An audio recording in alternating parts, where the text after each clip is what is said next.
Are you trying to figure out how to use Arduino to build something cool?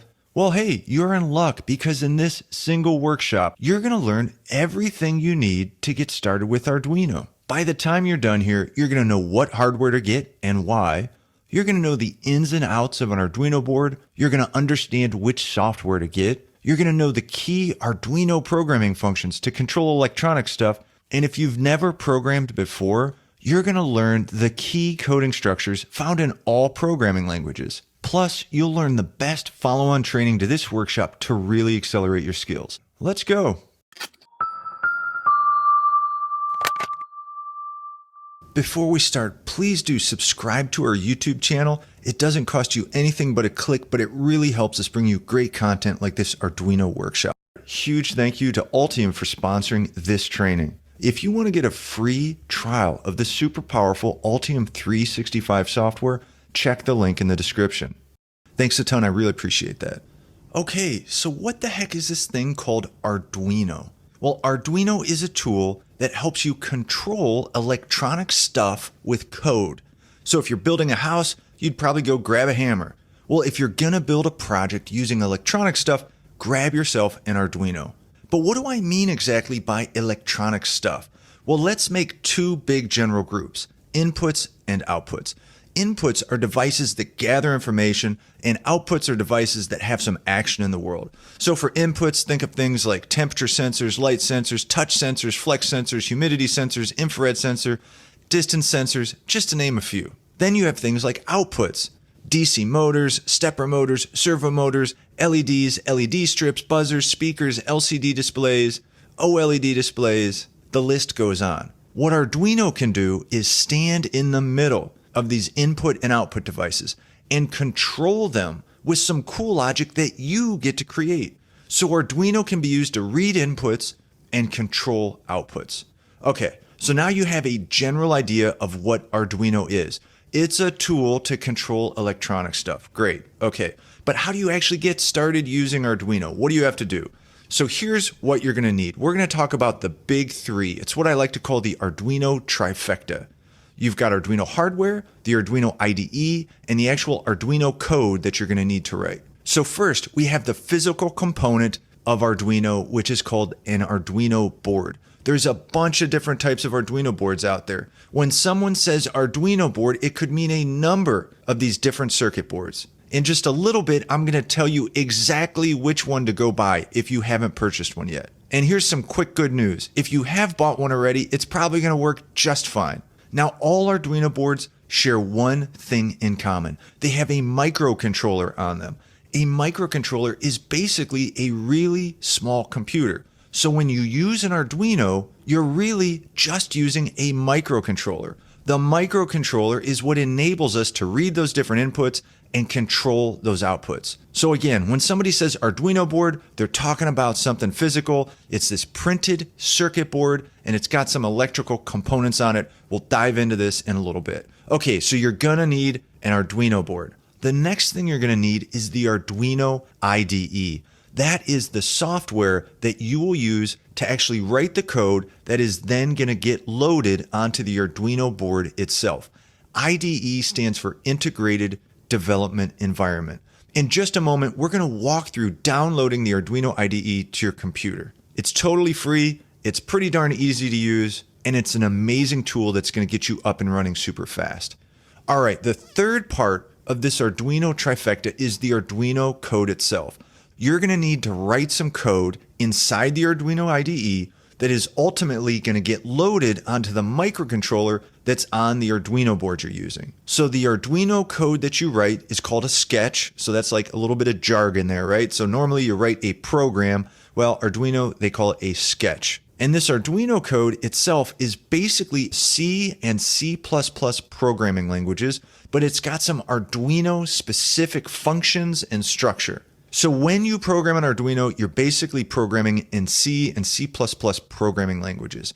Now, C code is blazingly fast. It is used all over the place, from mission critical code on spaceships to GPUs running machine learning algorithms. If you are planning on learning to program Arduino and this is your first programming language, you should be super stoked because everything you learn in Arduino is going to help you understand other programming languages.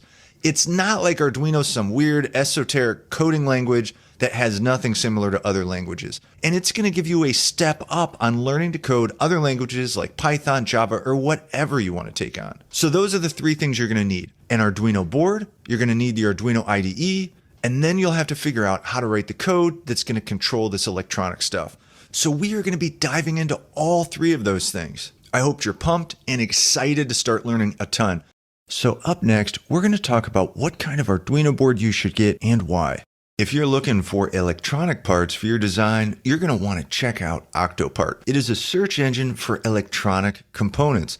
And I'm telling you, it's pretty darn amazing. It's like Google for electronic components. If you want to find and compare parts quickly, there is no comparison. You know, when you're designing something, you don't want to get dragged down by some clunky user interface trying to find the right component. Octopart lets you keep your design momentum going through moments when you used to stop to research components. With every search, you get super important supply chain information like low stock levels and even lifecycle validation checks. Octopart is even integrated with Altium 365, so you can get real-time insight as you design. Make sure to check out octopart.com for finding your next electronic part. All right, so you need to go buy an Arduino board, but there are a ton of options. Which one or ones are you supposed to go buy? To complicate things further, there's a ton of boards out there that say Arduino compatible. What does that even mean? Are they going to work with the Arduino IDE and the Arduino code? Okay, if you have not yet bought an Arduino board, I would recommend buying an Arduino Uno Rev 3.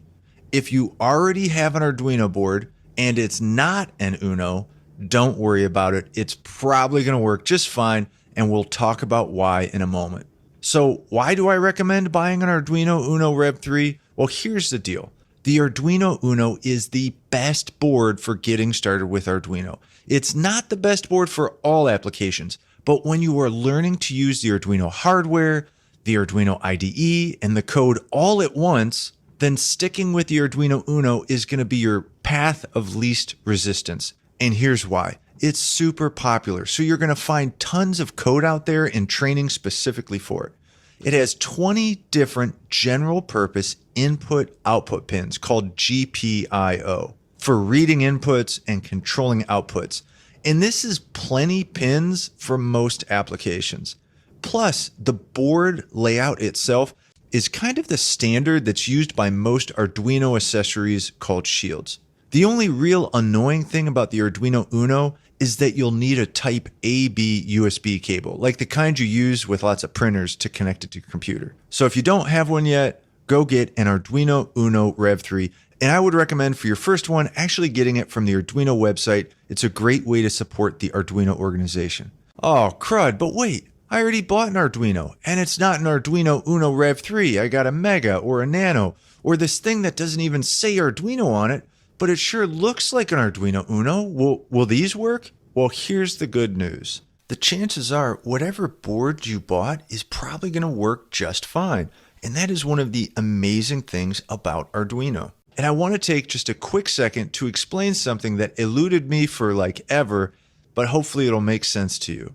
So Arduino is the name of a company. They started making Arduino boards, and they made the Arduino IDE, and they helped make the underlying Arduino language. But everything they did was open source. So the hardware, like the actual design of the board, is open source hardware.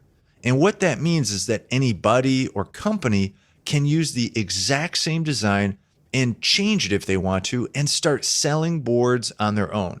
So that's exactly what has happened. And tons of people and companies have started selling boards that do the exact same thing as an Arduino board does. Or sometimes they do additional things. Many times they do additional interesting things. So the Arduino company and all types of other companies sell tons of different boards that all do slightly different things.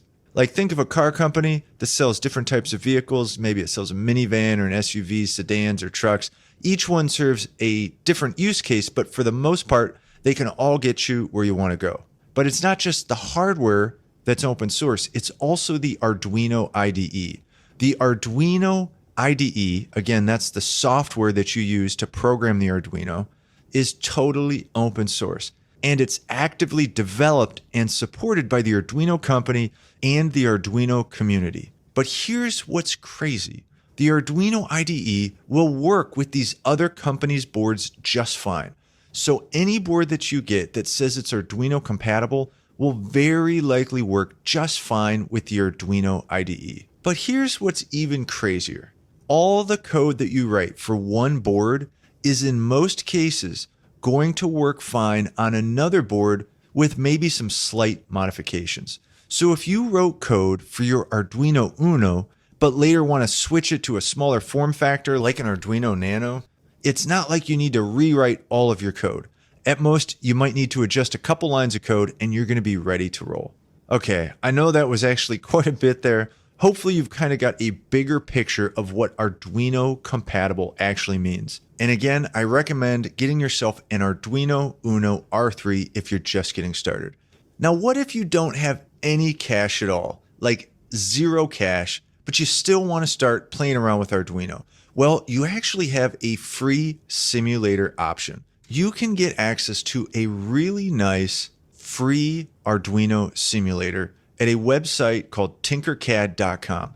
Tinkercad is created by Autodesk, and they have built a really nice Arduino simulator. So you can use an Arduino Uno board, you can build small circuits, test them, you can write code right inside the simulator. It's pretty darn cool. A lot of people find they like it a ton. Now, it does have some limits, like you're not going to find all the different parts in there, and there's not a ton of different Arduino boards you can use, but for just getting started, it is a great place to go if you're strapped for cash.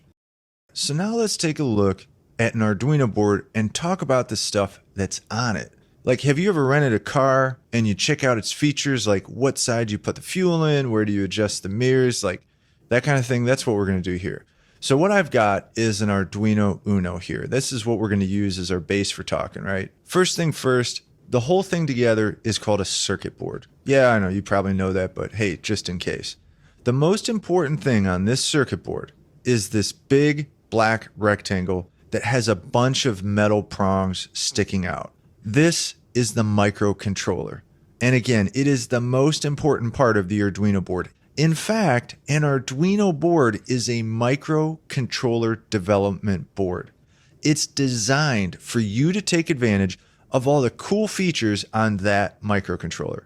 Now, depending on the board you have, the microcontroller might look a little different. It could be smaller, and the metal prongs may be really tiny. Not to mention, it could be a completely different microcontroller than the one on the Arduino Uno. And just as a reminder, the microcontroller is the brains of the operation here.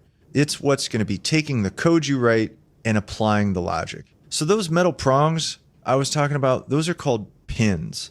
These pins are how the microcontroller communicates to the world. Many of the pins can be configured or like set up, right, to be inputs or outputs for reading sensor values or for controlling stuff. And those pins are called the GPIO. That stands for General Purpose Input Output. Now, the way the output pins work is by adjusting the voltage at the pin. The way the input pins work is by reading a voltage applied at the pin. Now, if you look at the board, like the periphery, you'll notice these plastic columns filled with holes. These are called pin headers or just headers, and they come in different shapes and sizes, but a lot of them look just like this. Each one of the holes makes an electrical connection to one of the pins that we were just talking about on the microcontroller. And those holes are designed to make an electrical connection with wires and components, so you can stick something into that hole like a wire or a resistor, something like that, and you don't have to solder stuff to the microcontroller. You can just make a temporary connection using this pin header. Now let's say you have an input device like a button. You can hook it directly into one of the pins on the Arduino board. Or if you have an output device like an LED, you can connect that directly to the Arduino board as well. Oftentimes, people will use a breadboard when they're working with an Arduino. That's a place where you don't have to solder your circuit together. You can use these little wires called jumper wires to make different connections. They're super handy. If you don't have one, I would recommend getting one of those as well. Now, depending on the Arduino board you have, the pin headers may be labeled. Let's take a close look at this Arduino Uno, which has labeled headers. On one side, we have the digital pins labeled 0 through 13. These pins can be used for reading on-off type inputs, like if a button is being pressed or if it's not being pressed. We'd call that a binary input. Not only can they read inputs, but they can also act as outputs, which means they can source voltage. So if you turn a pin on, which is called setting it high, then the pin can source 5 volts. If you turn it off, called setting the pin low, then it can source 0 volts. And what this allows you to do is control different electronics like LEDs, buzzers, and it also allows you to communicate with other devices using different protocols. Now, some of these pins have special purposes. For example, pins 0 and 1 are used for communication with the USB port. They're marked with a TX for transmit and an RX for receive. There's also 2 tiny LEDs on the board marked TX and RX, and those LEDs will flash on and off when signals are being transmitted on those 2 pins. Some pins also have a little squiggly line next to them. Those little squiggles mean that the pin is capable of pulse width modulation, or PWM. And what PWM does is turn the voltage high and low at different frequencies. And this is useful for driving inertial loads like motors, and also for fading LEDs on and off, as well as controlling things like servo motors. Now, if you look at the other set of pin headers on the other side of the board, you'll see 2 sections, one marked for analog in and one for power. The analog in section has 6 holes, and these are places where you can connect and read analog inputs. So before, remember we said the button is either on or off, that binary input? Well, analog is when you have a continuous signal. And there's lots of sensors out there that have analog outputs. To read those analog outputs, you can use these analog input pins. And that's because the microcontroller has an analog to digital converter on it called an ADC. These pins right here are connected to the microcontroller's ADC. An example of a sensor that might output a variable voltage is a temperature sensor. So as the temperature changes in the room or wherever, the voltage at the output pin of the temperature sensor is going to adjust. And if you have that output pin connected to the analog input pin, then you can read that variable voltage and then use code to translate it from a voltage to an actual temperature. Next to the analog in section, we have the power section. Here you'll find 2 pins marked G and D. G and D stands for ground, and that's the lowest voltage on the board. You'll also see a 5V and a 3.3V pin. The V stands for voltage, which you probably guessed, and you can use these as a voltage source for small components you connect to the Arduino board, as long as they don't draw too much current. Now we're going to skip all the other pins for now and talk briefly about how you can power this Arduino Uno. There's generally 3 recommended ways. You can provide power through the USB port, just by like connecting the board to your computer, or you can power it through the DC jack. So that DC jack there is a 2.1 millimeter center positive plug. And you can connect a power supply to it, like say 5 AA batteries or one of those wall wart supplies. The voltage limit on this DC jack is about 7 to 20 volts, but you're better off limiting your voltage to about 12 volts. And that's because there's a voltage regulator on the Arduino board. And if you supply a ton of voltage, then it has to dissipate a bunch of heat, and that's just lost power and excess heat that you don't need. So I'd limit it to a 12 volt output. I'd also recommend a minimum output current of 1 amp. That's 1,000 milliamps. More is okay, but less can be an issue if you start hooking up a bunch of stuff to your Arduino board. Now, if you look at that power section again on the pin headers, you'll see a pin marked V in. This is where you can hook up an external voltage source to the board in order to power it. This has the same limits as the DC jack. So we're talking about that 7 to 20 volts. Again, limiting it to 12 volts is a good idea. The final pin I want to talk about is the reset pin. If you apply a low voltage to this pin, it will reset the Arduino board. Same thing with that reset button. When you press it, that's going to reset the board as well. And that's like turning the power off on like some electric device, right? You just turn it off, turn it back on again, which is totally fine to do with an Arduino board. All right, I know that was a ton. You probably have more questions than answers. The truth is there is a ton to learn. We just barely scratched the surface with all the stuff that's going on with an Arduino board, but hopefully that gives you a taste of the most important things you need to know on the Arduino board right now. You're going to have a basic footing so that we can start writing some code and actually make this Arduino board do some stuff. Now, in order to get code onto this Arduino board, we're going to be using the Arduino IDE. Next, what we'll do is get the Arduino IDE set up so that we can start writing code and get it loaded onto the Arduino board. We'll run through a couple example sketches just to give you an idea of how this whole thing works. All right, so what I've done is navigate to the Arduino website. That's just arduino.cc, and then I clicked on this software navigation tab, and that takes me to this page where it shows kind of a bunch of different options for different IDEs. So as a reminder, IDE stands for Integrated Development Environment. And it's simply a software tool that you are going to use to write your code in. And it's also going to help you load the code into an actual Arduino board. So it's a really handy tool, and all the options on the Arduino website are free. And when I say options, you actually have 3 different options on this website for what IDE you want to use. They have the web editor. They have the original Arduino IDE, which is Arduino IDE 1. And then they have the future version of the Arduino IDE, which is Arduino IDE 2. Now, Arduino IDE 2 is still in development as we're speaking, but it's definitely working and you can download it and check it out. I think it's a great IDE. I'm not positive yet, but I actually think they're going to keep both of these IDEs around for a long time. So I don't think IDE 1 is going away. I think it's got a lot of great features. It's really simple to use. Nothing really gets in your way. Not to say that Arduino IDE 2 isn't great also, but it has a bit more going on than Arduino IDE 1. Now, Arduino IDE 1 and 2 are both downloads that you would download onto your computer, load onto your hard drive and use. But they also have a web editor that you can set up. And so it doesn't matter what computer you're on, you can write code for your Arduino, and you can upload the code that you write in the web editor onto your Arduino boards with your computer. What's great about the web editor is if you have a Chromebook, or maybe you're in an educational environment, a lot of people have Chromebooks, then you can use this web editor on those Chromebooks.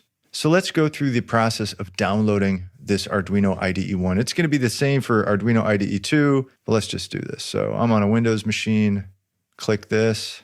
You have the option to donate. I'm just going to download it for now. I'm going to download it to Downloads. I'll double click the exe file. I want it to make changes. Something about selling your first kid. I'm just going to leave all these checked. I'm just going to leave it as this default destination folder under program files. All right, now it's completed. I'll go ahead and hit close. All right, now I've got a shortcut right on my desktop here. If I click this, it's going to open up the Arduino IDE. I'll allow access.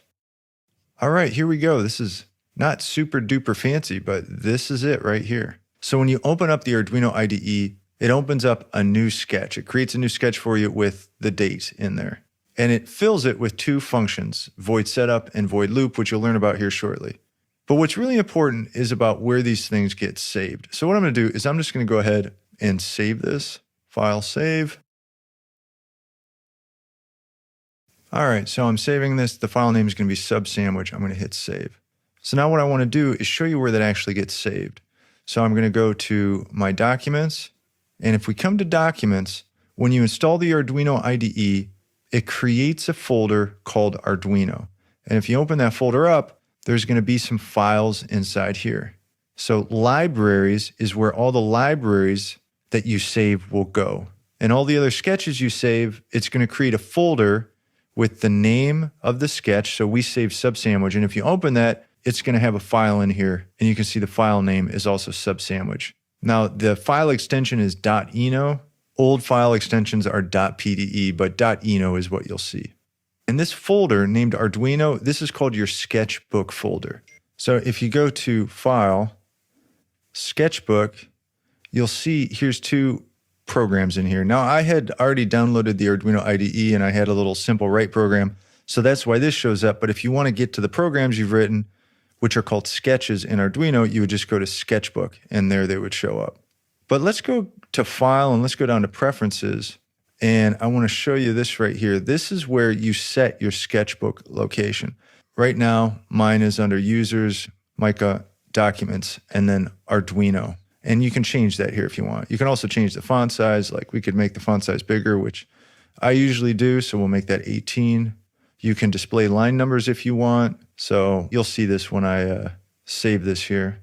But there's some important stuff that takes place in here. We won't talk about all of it right now, but I'm just going to hit OK. And now you can see we see the line numbers. Okay, cool. All right, so let's go ahead and check out one of the cool features of the Arduino IDE, and that is all the example sketches in here. So I'm going to go to File, and I highly recommend you do this as well. And I'm going to go to Examples. And in the examples, they have a bunch of example programs, a bunch of example code that you can play around with. So I'm going to go to Basics, and I'm going to go to Blink. It's going to open up a new program, new sketch here. And they've got some comments up here. Comments are things that tell you about the program, but it's not actually code. It's just more like help or text for you to understand what's going on. And Blink turns an LED on and off. So we won't talk about this code right now, but I just want to show you how to check to see if there's any errors in the code and then how to actually upload it onto an Arduino board. So the first thing I'm going to do is I'm going to take my Arduino Uno and I'm actually going to plug it in with that USB cable to my computer. So I'm going to plug it in.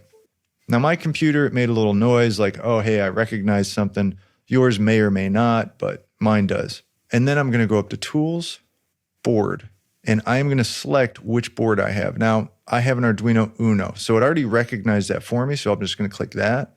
We also need to set the port. So here's the port. It's going to show me I have COM4 hooked up. I have an Arduino Uno. Maybe I have different things shown here, right? But there might be multiple ports listed here. I'm just going to go with this one right here. So I'm going to click that. So now that I have my board and my port selected, I'll be able to upload this code onto my Arduino. Now, if you look in the bottom right of the Arduino IDE, it'll tell you what board you have and what port it's on.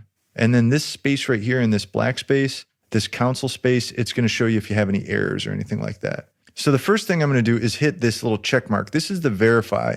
And what it's doing is it's checking your sketch for any errors. Now, since this is an example sketch, we're not going to see any errors. So we get a little message down here about how much space it's using, and we're doing just fine. So now I want to actually get it onto my Arduino board. So I'm going to go ahead and hit upload. Now, when I hit upload, now it's actually uploading it to my Arduino board. And if you look at your board while it's uploading, you'll see the TX and RX lights start blinking.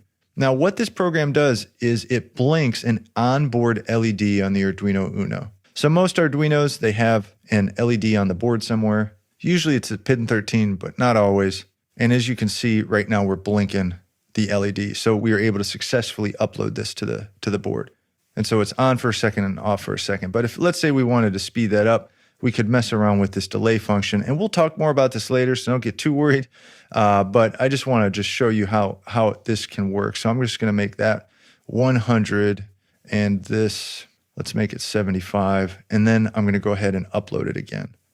So now I can see the LED is blinking much faster. And it's not off as long as it is on. So it's kind of a neat little effect. Okay, so that's uploading code to the board. That's not too crazy, right? So that's about everything you need to know on a very basic level about how to get code loaded onto your Arduino board. I highly recommend going into File, Examples, and just walk through each of these examples, see the circuit they talk about setting up, and then playing around with those circuits. Just doing that is really going to help you find your way around. All right, so this is Arduino IDE 1.0. For kicks, let's check out Arduino IDE 2.0.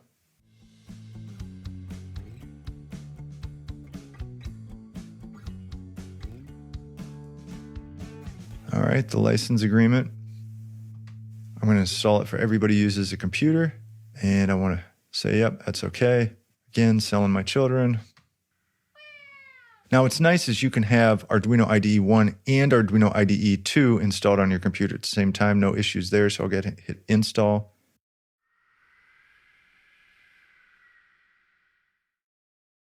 And then I'll just click finish. All right, and it automatically opens the Arduino IDE 2.0 for you. Now, I had already had it installed.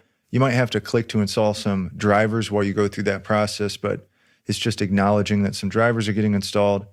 And it looks pretty darn similar, doesn't it?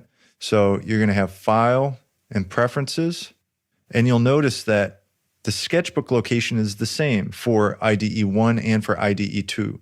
So when you save a sketch in IDE 2, you'll also be able to access it from IDE 1. No problem at all. Okay, and you can change the theme to a different, colored theme in there too if you wanted to do that.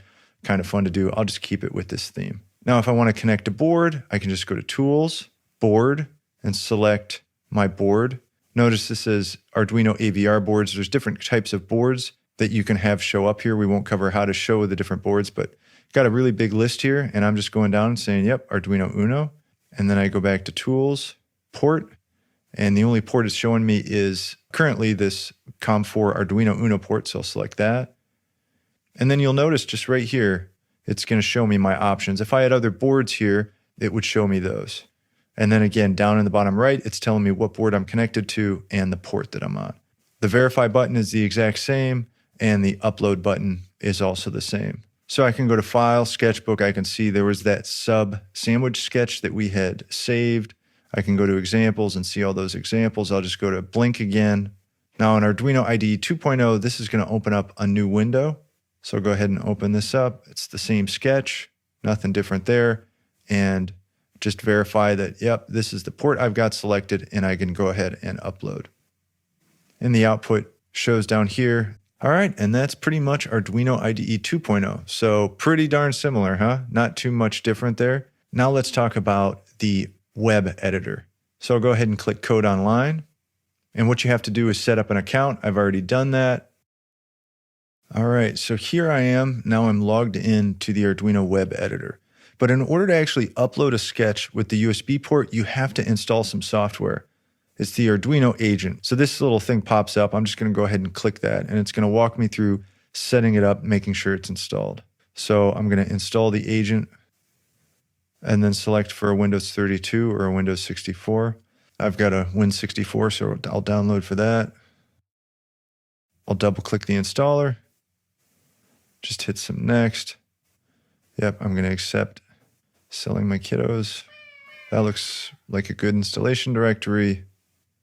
All right, I am planning on using this with Google Chrome or Firefox, so I'm not going to click yes. These are the two I plan on working it on. So here we go. And now I'll hit next. It's going to go ahead and install that.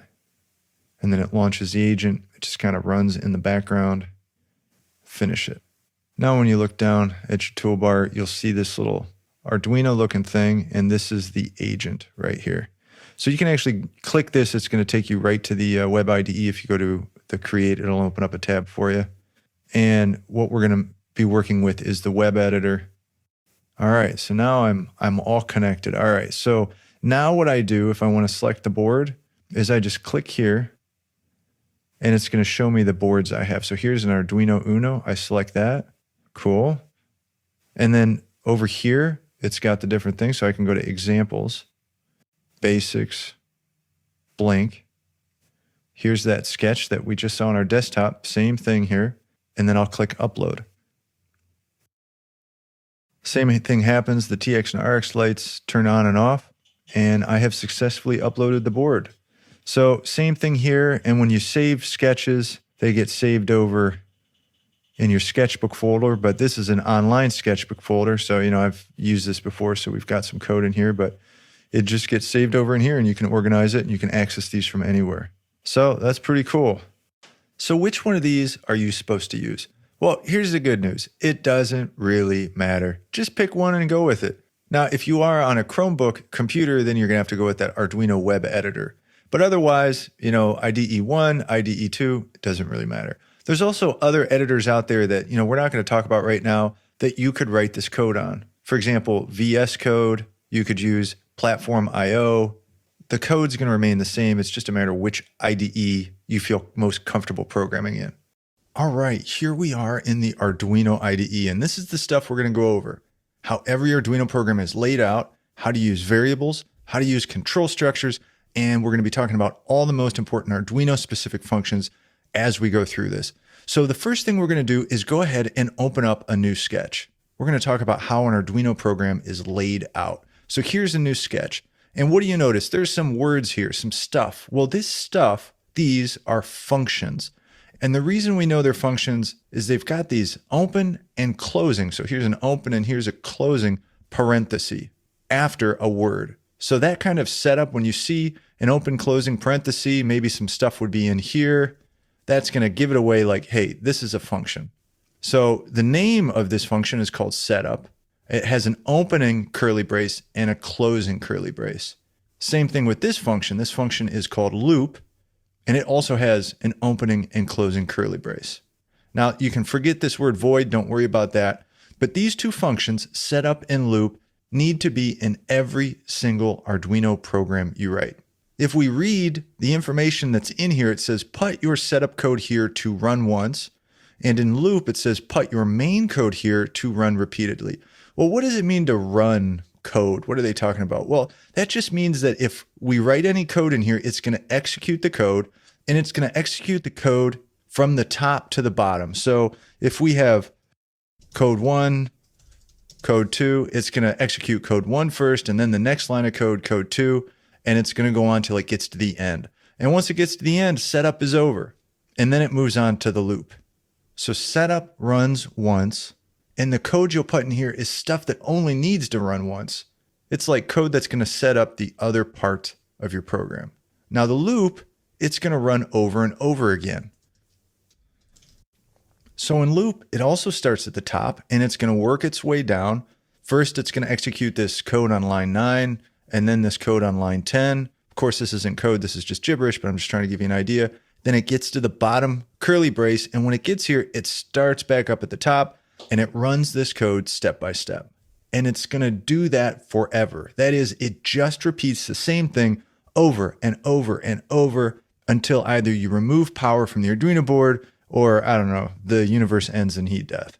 Now you might be thinking, wait a second. How can a program that does the same thing over and over again actually do anything really useful? Doesn't that kind of limit it to doing simple stuff?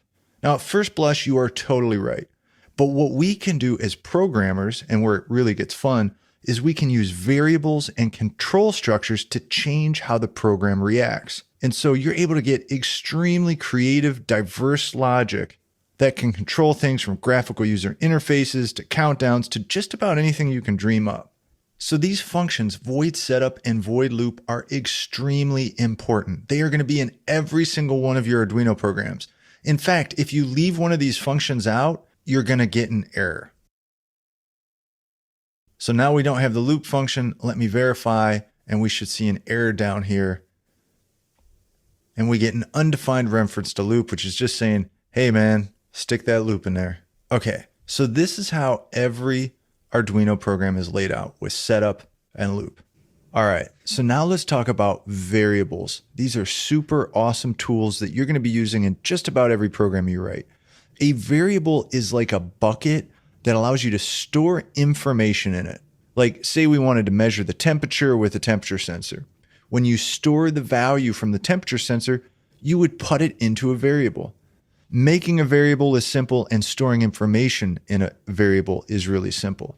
You need 4 things. You need a type, a name, an assignment operator, which is just an equal sign, and then the value that you're actually going to store into the variable. So let's go through each of these items. Again, that's type, a name, an assignment operator, equal sign, and then an actual value. The type, it's also called a data type, is the kind of information that you're actually going to store in the variable. And there's a bunch of different data types, and I have them listed right down here. If you want to pause the video, you can take a look at them. So you've got Boolean types. Those are like true, false values. So with a Boolean, there's only 2 options. It's either going to be true or false, 0 or 1, but technically 0 is false, and any number other than 0 would be evaluated to true. And then you can also have high and low. So high is true and low is false. So those are examples of Boolean variables. Then you have a byte. That's just a small number from 0 to 255. So a lot of times when we're referring to those pin numbers on the Arduino, I'll save those as a byte because it's just a small number and it doesn't take up a lot of memory. So the more the variable can store, the more memory it takes. And a byte is a pretty darn small variable, and that's why I use it for something like a pin number. Larger numbers can be integers, and that type is just int. Just like up here, Boolean would be BOOL, so that is the type you would write out before the name. So integers can store negative values to negative 32,000 and some change up to 32,000 and some change. And then for bigger numbers, you can use a long, and you just type the word long, and it's a longer number. It's like all the way up to 2 billion and some change and all the way down to negative 2 billion and some change. That's a huge number. And then a float is going to be a number that has a decimal point. And then if you want to store a character, something that's going to actually be displayed on text, like say on an LCD screen or a computer monitor, you'd store it as a character. And you store single characters as CHAR, CHAR stands for character, and you use single quotes. And then if you want to hold a bunch of characters, like let's say you're storing somebody's name or maybe the name of your Wi-Fi network, you would use a character array. And that's going to be name, and then these open and closing brackets, these square brackets, and then you use double quotes for storing that whole line of text right there. And this is what we'd call a string. Now it's different than capital S string that you'll see in the Arduino language, but we're not going to be talking about that now. We're just going to say, we're just going to be using character arrays to store strings. So that's what I mean when I say type. What about the name? Well, the name of the variable is just how you're going to refer to it in your code. Variable names can contain letters, numbers, and underscores, but they can't start with a number. And you can't use emojis in your names. Bummer. But you can use descriptive names for your variables. So using something like current temperature would be more clear than just writing the letter CT or something like that. Now, to actually store a value into the variable, you need to use an equal sign, which is called the assignment operator. So here it is right here, the assignment operator. Throw out all the algebra you know because this has nothing to do with that. When you see this, it says take the value over here and store it into this variable's bucket. That's what it's saying. So it's going to evaluate this, and this doesn't have to just be a value. This could be an expression over here. So it's going to evaluate this expression and save it right here. So let's say I had two variables here. One is called taser blast, and it said equal to 8. And then the other one is called pain threshold. And notice I set it equal to this expression, right? So this is taser blast. So this is referring to this variable. So this is the number 8. And we're saying, well, what's 8 divided by 2? That would be 4, right? So now pain threshold would be holding the value 4. Now to set up a variable the first time, all you really need to use is a declaration. So that is the type in the name. So we could do something like taser blast. That would be a declaration. And once you've declared it, then you can use it in your code just by using the name. So then we could do something like this. We could say taser blast equals 8. We don't have to include the type anymore because we've already declared the type. So now the program knows, oh, hey, taser blast is an integer. It's a variable that stores an integer. And here we are assigning the value 8 to it. But you can also do that all in one line. And that's a declaration and initialization all in one. So taser blast equal 8. So here we are defining it and we are initializing it to 8. Now, finally, one thing you might be wondering here is, what about this semicolon here? You see a bunch of semicolons, right? Well, anytime you've finished with a statement in Arduino, that is, you're like finished with your line of code, then you end it with a semicolon. So a lot of programming languages, they use spaces between lines to delineate one statement of code from the next. But Arduino, which is based on C and C++, is not one of those languages. It uses semicolons. So for example, we could break this line up into this right here. So notice how these are on two different lines, but since the semicolon's here, when we verify the program, the compiler, which is part of the IDE, which is going to be checking for our code, looking at our code for errors, it's going to start on line 5, but it's not going to see an end of this statement until it gets to that semicolon. So this is fine. In fact, this is fine, but normally you'd see it like this. Okay, so variables, they're like special purpose buckets, and they can hold and store values. Let's look at an example program that uses some variables. So I'm going to go to File, examples, basics, fade. And let me clean this up real quick just so we can see it a little bit better. All right, so check this out. We've got three variables up at the top, above setup. And when a variable is above setup, it means it can be used by any function inside the program. So it's called global when it's up here. So like I said, here's three variables. And we see that they are declaring and initializing each one of these variables. So all of them are of what type? Integer, right? And then each one has a name. So one's called LED, one's called brightness, and one is called fade amount. They assign the value 9 to LED. And here it says the PWM pin the LED is attached to. So they have a circuit that might look something like this. They've got an LED. One side of the LED is connected through a resistor to pin 9, which is capable of doing pulse width modulation. The other side of the resistor with the short leg is connected to ground. Then they have a variable called brightness set to 0 and a variable called fade amount set to 5. So let's just take a look at the rest of this program. We're going to find some really interesting functions in here. So here's setup. You recall setup runs once. And there is a really important function inside setup here called pin mode. So if you'll recall, the pins on the microcontroller are how they interact with the outside world. And we can access those pins through the headers on the Arduino board, right? If we want them to be inputs, we need to use this pin mode function to set them as inputs. If we want those pins to be outputs, like turning on an LED, we need to set those pins to be outputs. And the way we do that is in setup because it only needs to happen once. And we use this function called pin mode. Now you should notice that pin mode is a function, right? Because it's got a name and then it's got these opening and closing parentheses. You also notice that it changes to a specific color, and this means that it's an Arduino specific function. It's like a special function that Arduino is using. And pin mode takes two values. It's said that you pass in values to this function. The first value is LED. So what was LED? Well, that's a variable name. And we had set it equal to 9. So we're passing the value 9 to pin mode.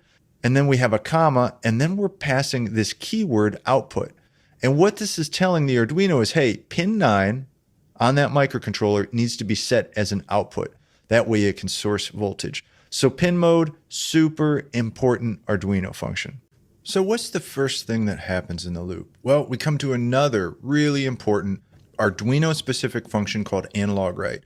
We know it's Arduino specific because it turns orange like this, or it highlights in a specific way. Now, depending on the IDE you're using, maybe it doesn't highlight, but anyway, you know it's a function because it's got these open and closing parentheses. And you'll notice we pass in some variables, some values here. Now, what analog write does is for the pins that are capable of doing PWM, pulse width modulation, it sets the duty cycle. So if you recall with PWM, we're adjusting the on and off time of that pin very rapidly, and we can adjust the average voltage of the pin between 0 and 5 volts. But it's on a scale, and it goes from 0 to 255. So this first value, LED, is referring to the pin number that we want to apply the PWM at.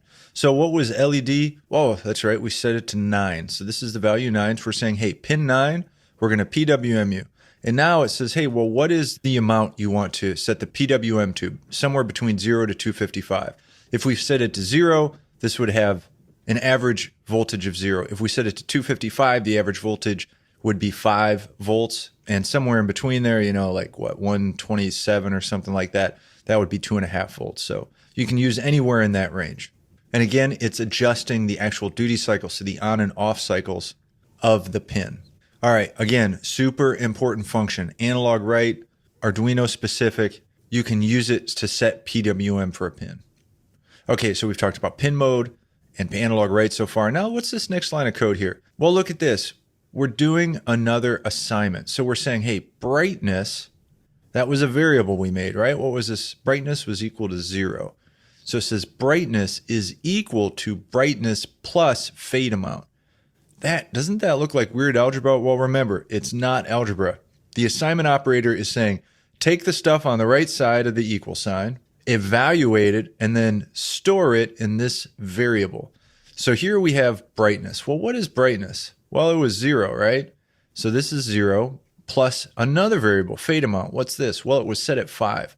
So what's 0 plus 5? That gives us 5, right? So now brightness is now 5. So brightness is 5. Okay, that's interesting. So on line 13, we were PWMing pin 9, and we're saying the brightness was 0. So that LED would be off. So now what we need to do is start talking about control structures. A control structure allows you to adjust the flow of your code. If we go to the Arduino reference page and we go to structure, when I'm talking about control structures, I'm talking about these right here. So we have an if statement, fors, else, whiles, switch cases. These are the control structures that are going to allow you to have your code do different things depending on different circumstances. So let's go back to that code and we'll see we have this if statement. So this is some control code. And notice it's followed by an opening and a closing parenthesis. And inside this is called our condition. So if statements have a condition. If the condition evaluates to true, then the code inside the curly braces gets run. If the condition evaluates to false, then all the code in here just gets skipped over. So you only do the stuff inside the curly braces of an if statement if this is true. Now you might be looking at this and being like, wait, what is going on here? Well, we've got two things going on. So this right here is actually an OR symbol.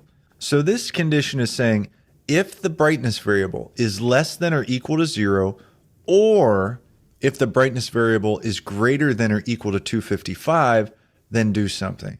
So, well, why don't we just evaluate? Well, let's pretend we're the Arduino and let's evaluate this. So what did we say? We said brightness was 5.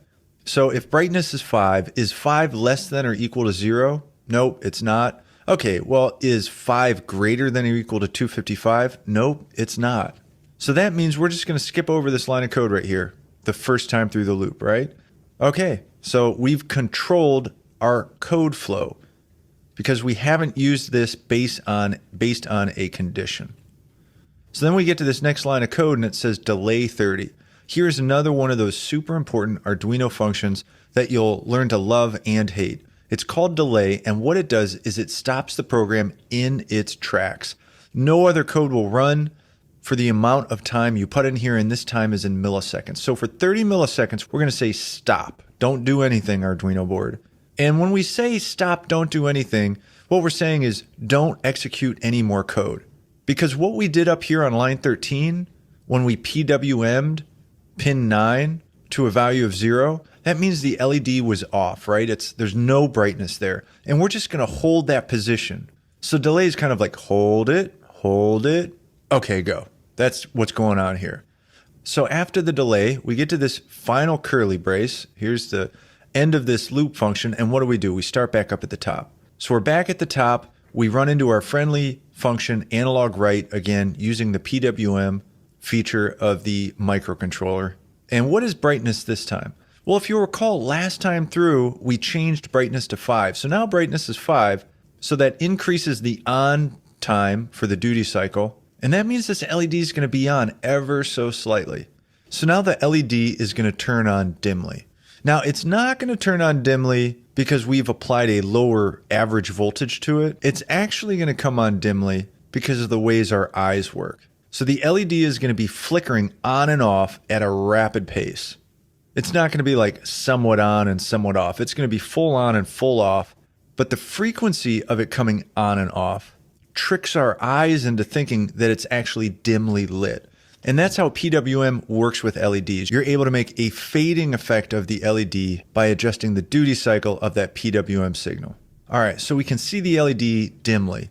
Well, down here, what do? Well, now we're going to take brightness. That was 5, right? And we're setting it equal to brightness plus fade amount. Well, what is brightness? Well, you might be tempted to think, well, hey, yeah, we set brightness to 0 up here. Well, actually, brightness got updated before. So we're working with the newest, the latest and greatest brightness, which was 5, right? So 5 plus fade amount, which was set to 5. So that's 10. So now brightness is equal to 10. Now we come back down to our if statement, and we are checking the condition. But the condition really hasn't changed, right? Because 10 isn't less than or equal to 0, nor is it greater than or equal to 255. So again, we're just going to skip this code. Now we delay, we say it, hold it everybody. We come back, and you can see we're just going through this over and over again. And what is happening? Well, what's happening is brightness, this value, because of line 16, it keeps increasing. It gets bigger and bigger and bigger. And so we see this LED fade on slowly. It's going to get brighter and then brighter and then brighter. So we're going to see it fade on from dark to brightness. Well, what happens when this value gets to 255? Well, when this value gets to 255, then this if statement, this condition is going to be true, because brightness will be equal to 255, which means the code in here is going to run. So our control structure is going to affect that flow when brightness gets to 255. And what does it do? Well, it flips the sign of fade amount. So it says fade amount, which was 5. It sets it equal to negative fade amount, which makes it -5. And then we delay. So that's interesting. -5. Okay, so we said brightness was 255, right? So we come up to this loop. Brightness is still 255, so that LED is going to be like fully bright, fully lit. We come down to brightness. Now brightness, that's 255 plus -5. So what's a positive number plus a negative number? Well, you basically do a subtraction. So now we're going to go down to 250. So now we'll be going from a high brightness to a low brightness because fade amount is negative, so we'll be subtracting from brightness until we get down to 0. And then this if control statement is going to flip it again, and then we'll add, and it's just going to go back and forth forever and ever and ever. And that's just a basic idea of how this flow works. So let's look at another example of a control structure. Let's look at a switch case statement. Here's an example of another control flow mechanism function called switch case. And what we're doing here is we have a sensor hooked up to one of our analog pins. And if you recall, the analog pins are connected to the analog to digital converter on the microcontroller. So pins A0 through A5, 6 pins on Arduino Uno using that ADC. And what that ADC is able to do is take an analog voltage and convert it into a number between 0 and 1023. So what this program's doing is it's going to read the value of the sensor, and then based on what that input is, it's going to print out something different to the serial monitor. Now, we haven't talked about the serial monitor, but we are in a second because it's super important when you're using the Arduino IDE. But let's start at the very top here. Look, we've got 2 variables. They're both integers. One is called sensor min and one is called sensor max. Sensor min was assigned to the value 0, and sensor max, you see we've initialized it to the value 600. But what's this const in front? Well, this is constant. And what this is saying is, hey, these variables aren't going to change throughout the program. This is called a qualifier. And you'll see this pretty often. You only use this for variables that don't change. Okay, here we are in the setup. And we see a super important function called serial.begin. So there is a code library called the serial library, and begin is a function that's part of that library. And so to use the begin function, first we write the name of the library, which is serial. We have a little dot, and then we follow it with the name of the function, begin. And we're passing into it this value 9600, which is the baud rate. All seems kind of odd, just a lot of details here I'm kind of skimming over. But essentially what this does is it allows us to communicate on the serial port between our Arduino board and our computer. So there's a tool built into the Arduino IDE called a serial monitor. I'll open it up right now. And what it does is it allows us to display text from the Arduino board to our computer. Okay, so serial begin initializes that serial communication. Super important function. Don't worry about the 9600 now. Just go with it. Again, it's just the rate of communication. Okay, so we go through setup, then we jump into the loop. What's loop do? It goes over and over and over again. And what are we doing here inside the loop? Well, it looks like we are declaring a variable and initializing it to a value. So we're making an integer, we're calling it sensor reading, and we set it equal to what? What is this? Well, this is a function, right? We see the name, and then we see these parentheses here. Analog read is another one of those super duper important Arduino functions.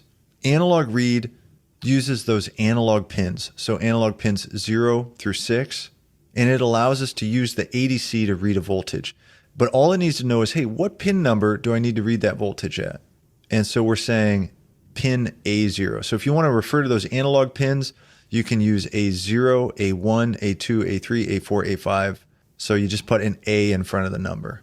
Now, we could have made a variable out of this. We could have made a byte called sensor pin and set it equal to A0. We could have made it a constant since it's not going to change. And then we could have taken sensor pin and put it right here, just like that. So now what's going to happen on this line of code is that analog read is going to look at this sensor pin, pin A0. It's going to read the voltage, and whatever the ADC returns, it's going to be a number between 0 and 1023. It is going to store it into sensor reading. So now sensor reading is going to be equal to whatever that value was.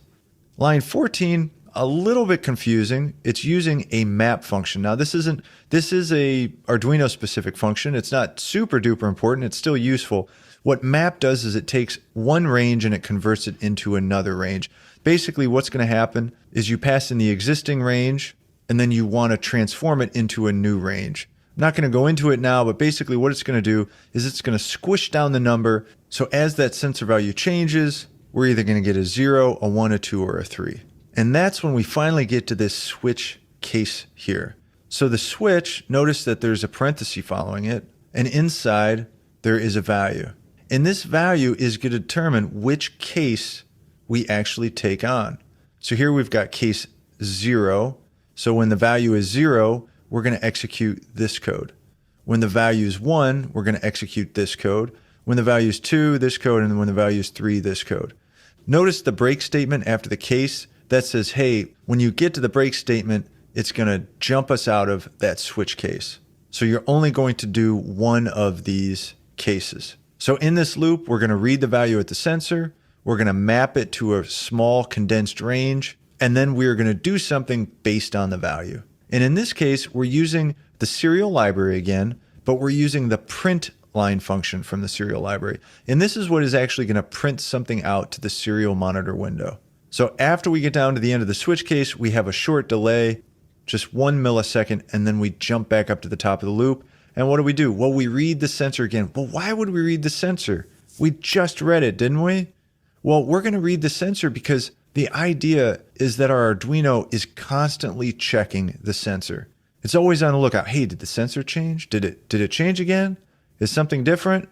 So every time through this loop, which is running rapidly, the Arduino's on the lookout for a change. And when it sees a change, this switch case can react differently. So I'll go ahead and upload this. And I'm going to open up that serial monitor window. And you'll see it's low. And the sensor I have attached, I actually just have a potentiometer attached.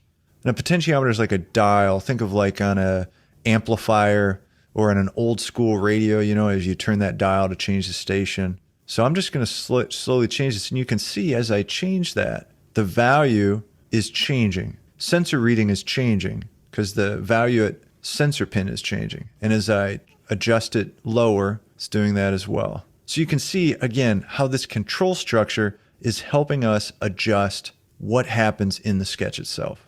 All right, we're going to look at one final sketch, and that's going to cover some of those other super important Arduino functions. So let's go to File, Examples, Button.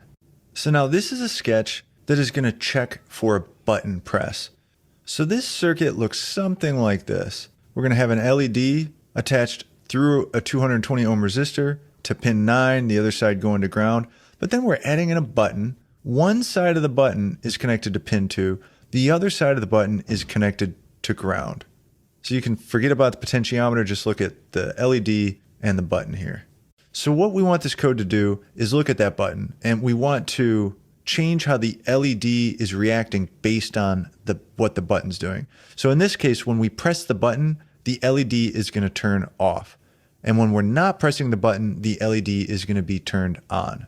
All right, so what do we have at the top? We've got some variables. Should be familiar with these by now. We've got button pin, we set that equal to 2. And LED pin, we set that equal to 9. Again, that's where we've connected our hardware, right? The button at pin 2 and the LED at pin 9. These are set as integers. They could be bytes, but it's okay to have them integers.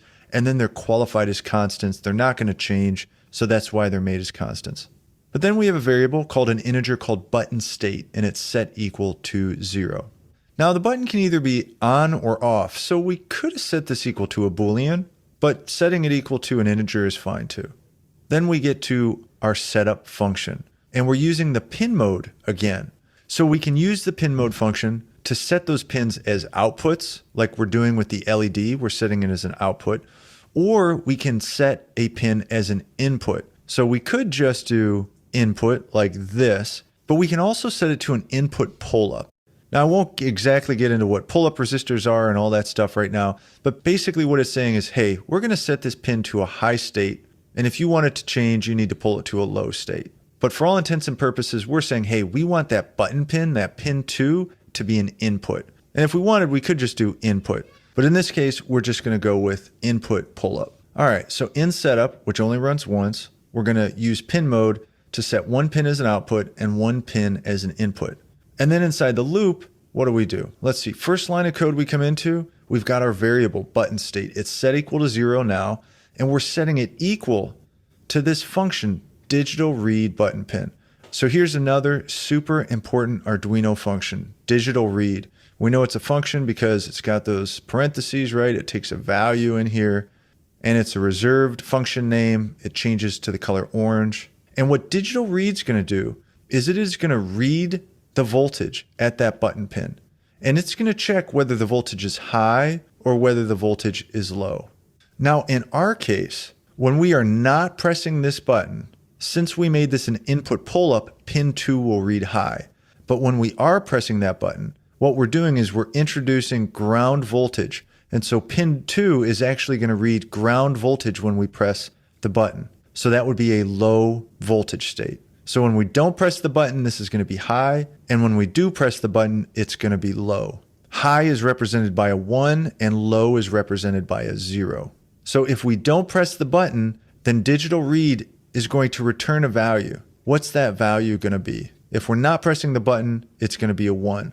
So then button state would be assigned the value 1. And then we get to some control flow. We've got our friendly if statement. And we look at this condition in this control flow. And it's saying, hey, button state equal high. Hey, what is this? Isn't that an assignment operator? Well, notice that it's an equal. This is actually checking for equality. So it wants to know, hey, is button state equal to high? Well, we said it was, right? Because digital read, it was reading button pin. If we're not pressing the button, it would be a 1, it would be high, right? So this is true. And if that's true, we would run the code inside the if statement. And in this case, we come to another super important Arduino function, digital write. So we had digital read a second ago. That's for reading digital inputs, either on or off inputs. And digital write is for creating an output on those digital pins, either a high voltage or a low voltage. So digital write, it's going to take two values. First, it needs to know what pin to apply the voltage at, and then either a high voltage or a low voltage. So in this case, the voltage is going to be high. We want that LED to be on if we are not pressing the button. So now we see another part of this control flow. It's called an else. So notice that the else comes right after the end of this if statement, and it's got its own curly braces. And what this else is doing is saying, hey, if the if statement is false, so if this is not true, go ahead and do this other thing. So if this, else do this, right? So if we're not pressing the button, then we're going to write the voltage to LED pin low. So what this control flow is going to allow us to do is check the current button state. And then whether or not it's pressed, it's going to do one thing or another thing. Now we could make this an else if. And if we add the if there, we add another if, we could add another condition in here. Like maybe we had two buttons and we said, if the other button is high, then do this. Won't do that now, but just want to let you know that that's something that you can do. All right, I know that was a lot. We talked about how every Arduino program is laid out with setup and loop. We talked about variables, how they're buckets for storing information, how you can declare them and initialize them, and the different data types there are. We talked about a couple control structures, namely the if statement, the if else, and also the switch case statement. Now there's a lot of other control structures that are really useful. For example, a for loop and a while loop. We won't get into those now. And then throughout this whole conversation, we've been talking about the most important Arduino specific functions, the pin mode function, digital write, digital read, analog write, analog read, and then the serial library functions, serial begin, and serial print line, and then finally the delay function. Now, I know that's a lot to take in, but really that just laid most of it out right there for you. It's really these basics that allow you to do tons of stuff. So all the stuff we talked about here is core critical stuff that you need to kind of get into your brain and practice, play around with. Go into those example sketches, see if you can see any of this stuff, see if you can follow some of the control flow. Now, we've only scratched the surface though. It's going to get really exciting because we're going to start talking about Arduino libraries. And what Arduino libraries are going to let you do is start using all different types of hardware by simply using other people's code. So what exactly is an Arduino library? It's not like, a place with a bunch of books about Arduino, right? You're right. It's not that. When you hear the term Arduino library, what it's referring to is code that someone or some group of people have written, and they've packaged it up to work on a specific thing. So an Arduino library is code that's developed for a specific purpose and is packaged in a way that allows you to access all of the functionality without necessarily having to understand all the dirty details. Because anytime you're writing code and learning about new stuff and figuring things out, there's a lot of complexity. And what an Arduino library does is it abstracts away some of that complexity by giving us simpler ways to access the functionality. So let me give you an example. Let's say you sit in your car and you want to start it, right? Maybe you have a key start or a button start, or maybe, I don't know, maybe there's like clapper start cars. I don't know, whatever. Anyway, all you got to do is something really simple, right? But what actually takes place inside the car is rather complex. It's got a starter in there, or maybe, I guess if you have an electric car, maybe there isn't a starter, but you get the idea. All types of things are happening by you simply turning a key, pressing a button, whatever, right? You don't need to know the details of all that. All you have to do is turn the key. So an Arduino library is sort of like that. There's a person or several people who have worked together to write code to control some type of hardware or do some type of calculation. For example, controlling a stepper motor or a servo motor, or maybe lighting up some NeoPixel LEDs. So these people have put in the blood, sweat, and tears to make this code work. And what you're able to do is just use the functions or part of the code that they've written in order to invoke all of the stuff that is going on in their library. And what's amazing is you can get these Arduino libraries for completely free. Almost all of them are open source, so they're just being shared out there. Just about any piece of hardware out there that you want to control, there's probably going to be a library that's already been written to help you control it. And I want to try to drive the point home that this is absolutely amazing. You're basically being handed all these tools that you can start using. People are just like, hey, here, use this tool. Hey, use this tool. It's like, I don't know. To me, it's really exciting. Now, I'm not saying you're going to just blindly use any library. It's a good idea to have an idea of kind of some of the inner workings. But when you're just getting started and you really have no idea how the coding works at all, it's fantastic to be able to just use these libraries and bam, there you're going. You're like off to a running start. So hands down, access to Arduino libraries is stinking amazing. So now I am going to show you how to install an Arduino library. It's super simple. So first, here's a quick bonus. When you download the Arduino IDE, they actually already include some really handy libraries. So you can just go to the Arduino libraries from Sketch, Include Library, and see the list here. Now, if you want to install a library, it's pretty simple. There's a couple ways to do it. So you can either go up to Sketch, Include Library, and then go to Manage Libraries, or you can go to Tools, Manage Libraries. And it's going to open up the Library Manager. Before I get to the Library Manager, though, what I'll usually do is search for a library on the internet. So I'll Google something like Arduino Servo Motor Library or Arduino Accelerometer Library. I'll find a library on Google, I'll see what the name is and who wrote it, and then I'll search for it in the Library Manager. So let's just run through that real quick. All right, several different listings here. I'm just going to click this one by Electronic Cats, kind of a cool name. So the MPU 6050 by Electronic Cats. So this looks like it's a specific accelerometer. So if I have this specific accelerometer, I already have the hardware, then I would have searched for this. I probably would have gotten to this page. If I haven't purchased an accelerometer yet, then maybe this is one of the accelerometers I would consider buying because I know there's a library that I can use to control it.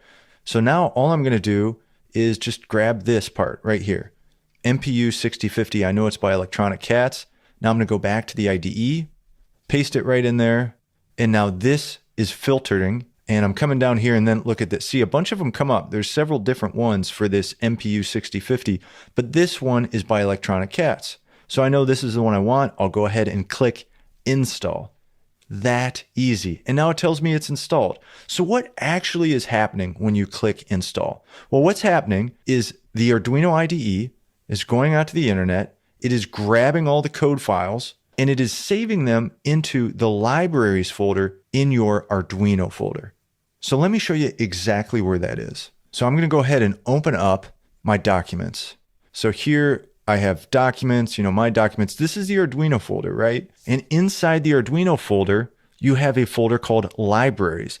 And this is where that folder is going to get saved. All that code is going to get saved. So let's look for it. Oh, there it is. The MPU 6050. And here is all that code right there. It just gets saved into this libraries folder. If you wanted to, you could just download this library and paste it right inside this libraries folder. But that's what it needs to go inside this libraries folder. Okay, so that is how you install an Arduino library. Let's go ahead and do the same thing in Arduino IDE 2.0. So here I am in Arduino IDE 2.0, and guess what I got to do? I can go up to Tools, Manage Libraries. And instead of opening up a box over here, a new window, it's just going to show the libraries right here. So this is the same thing. You're going to search and filter, and then a shortcut to get here, instead of going to Tools, is just clicking these shelf book of libraries, right? See, it just pops up like that. And then you would do the same thing. You could click Install. So it's really pretty much the same thing. Okay, so that is how you install an Arduino library. All right, what I'm about to show you isn't some type of secret, but I have met so many people who don't realize that this actually exists. All right, so here's the deal. When you install a new library, a very common thing that comes with the library are example programs that demonstrate how to use the library. And this is how you get to them. All right, so I'm going to go to File, Examples, and now I'm going to scroll down, and this is examples from custom libraries. So these are libraries that I've installed, right? That we just did, like we showed there. And I'm going to come down to that MPU 6050.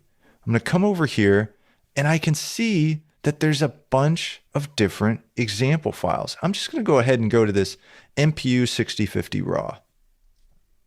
And what this sketch does is it is a working sketch on how to use this accelerometer. Sometimes they'll have comments in here to help you explain different lines of code, but they're going to give you some basic examples of actually how to use the accelerometer. Now look at this. This is great. It says use the code below to change the accel gyro offset values. So they're giving you a bunch of code to kind of play around with to adjust the accelerometer. So you can literally take this code, upload it to your Arduino, and just play around like, hey, how can I make this thing work? How can I make this thing adjust? It gives you a known thing to kind of start with. And many times in these examples, they're going to give you the types of programs that you'd be looking for. So anytime you get a new library, first thing I always do is I go to those examples and I just start reading through the examples and see if I can make heads or tails of what's going on. And I will play with the example sketch before I ever start trying to write my own code from that library. All right, so that is the quickest way to learn how to use an Arduino library. All right, now what I want to do is I want to show you two examples of a library in action. So check this out. Here we are. I'm going to go to File, Examples, and I'm going to come down to the servo library, and I'm going to come over to knob. Now the servo library is going to help us control a servo motor. And we're going to control it using a potentiometer. So potentiometer is like a dial, like you think of an amplifier, you'd like turn the volume up, turn the volume down, or like old school radio dial, right? And so as we turn the potentiometer, it is going to move this servo motor. And this is what the circuit diagram would look like. So here's our servo motor. It's connected to power and ground on this breadboard, which is then connected to the Arduino. And then we have a potentiometer. The middle pin is connected to pin A0. And then we've got the outside pins of the potentiometer, one hooked to ground and one hooked to power. So I do want to mention, servos can really draw a lot of current, especially if you have a load on the servo. So like, let's say you're trying to move some amount of weight. Even if it's somewhat small, that current requirement can surge. and the voltage regulator on the Arduino can only provide so much current. So generally, it's a good idea to use a separate power supply to actually power the servo, but you control the servo with the Arduino. Again, lots of details in this stuff. I won't get into it, but since we've got no load on our servo, we'll be just fine. So if we look at this sketch, we are including, notice up the top here, we say include servo.h. This allows us to use all that code in the servo library. Here, this kind of looks like we're creating a variable, right? What we're actually doing here is creating an object. We're using a class that's part of this servo library. The type is servo, and the name we're giving it is myservo. Then we've got some other variables here. This is for our potentiometer pin hooked in at pin A0. And then there's a variable to hold the value that gets read from A0. Now in setup, we're going to do something that runs once. And so here we're calling the attach function that's provided by the servo library. And we're going to attach pin 9. That's where we've got the servo signal line plugged in. Start some serial communication here. Then we get into the loop. And notice what we're doing. So we've got that variable val. So first we're using analog read at pin A0, right? So if you'll recall, that's using the analog to digital converter. It's going to take whatever position we have that potentiometer at, it's going to take it and store it in this variable val. And then down here, we're going to take that value and we're going to map it to a new range from 0 to 180. Because most servos you use, they can move 180 degrees in either direction. And then we're going to use this function, myservo.write, and put the value in. And what this is going to do is tell the servo what position to move in. So if val is a 0, it's going to move to the 0th degree. If val is 180, it's going to move to 180 degrees and anywhere in there. So if we go ahead and upload this code, now as I move the potentiometer, it moves the servo motor. That's pretty cool, and it's just amazing how quick I was able to get that up and running. So let's look at another example. I don't know if you have heard about individually addressable LEDs. The common name is called NeoPixels, but they come in these strips and they're super cool. So one library that's used with those is the Fast LED library. So I'm just going to come into Fast LED and I'm going to check out this Cylon.